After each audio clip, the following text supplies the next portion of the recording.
Okay, now we are going to go over how to add a sub. Let's say you're entering scores and you come across a scorecard that looks similar to this. A name is crossed out and another name is added down here, and there's a score here.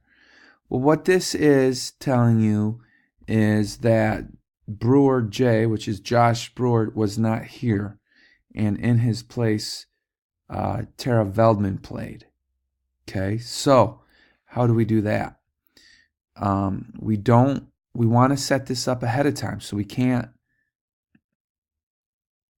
change anything right here. Okay, what we would do is we would take Josh, replace him with Tara. But wait, Tara's not in here. So what do you have to do? You have to go back to your basic settings, add update golfer, and add Tara.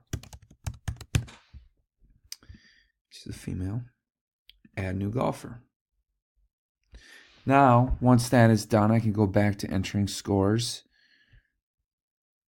And it would be ideal if you did this ahead of time so you don't have to go through all this rigmarole. So Josh is being substituted for Tara. See, and it even says available subs, Tara Veldman. So now the process is the same. I click on here, and instead of Josh, it's going to be Tara.